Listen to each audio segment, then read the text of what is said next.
Hayes Springs is a remote waterhole an hours east of the community of Santa Teresa on the edge of the Simpson Desert. It is one of the few permanent waterholes in a dry landscape. The springs have significance to local traditional owners. In the harsh desert environment, they have been a valuable water source for thousands of years. Victor Dobson is a traditional owner of the area.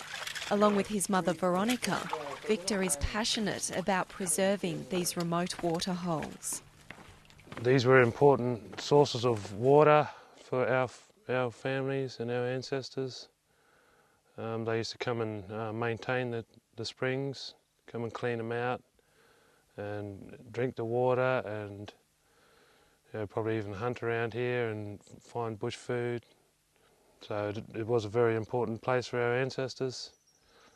And being in the middle of the desert, it's an oasis in the middle of the desert, having water, permanent water that you can source whenever you need it, and it's always here all year round. Dr. Jane Brimbox is a water ecologist with the Northern Territory Government. With the help of Victor and Veronica, Jane is documenting the health of these delicate waterholes. So not quite as alkaline. We do test the salinity and turbidity and certain aspects of the water quality itself to get an idea of how fit the water is for consumption. We've done microbial tests to see if people can drink it. Tests like that we do once in a while, but we kind of keep an eye on how the site now, since the fences have gone in, how the water quality has changed or improved or degraded, and also with the traditional owners kept track of the introduced plants that may take over because there's no grazing impacts anymore.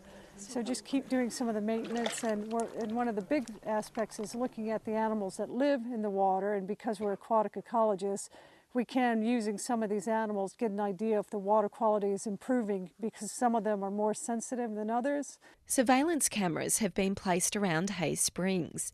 Using infrared and motion sensors, they record which animals and birds are drinking from the waterholes.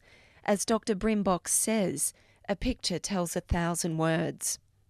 When I started working closely with Veronica, she always mentions the wildlife and birds and animals that use these water holes, and we wanted to document that somehow. So we bought some surveillance cameras, and the cameras can record animals by motion, and they use infrared so they can record animals visiting at night.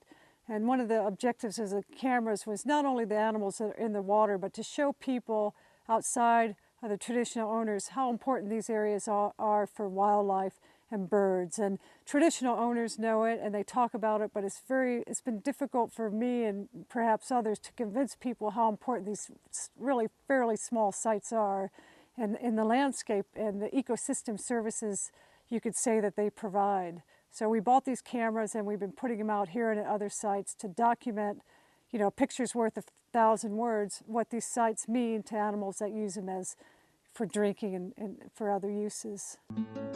One of the major threats to these remote waterholes is the impact of feral animals. To stop the traffic of feral horses, dogs and camels in search of water, a fence has been built around the area. Mum decided that to keep the animals out, that we'd try to fence the springs off, and it's quite a big fence out the front there of the springs, both of them, that's Salt and Hayes Springs. It seems to be working so far, keeping most of the feral animals out, like camels, horses and cows. The family helped put the fence up, so it's bringing us back together as well, bringing us to where our ancestors used to come before. So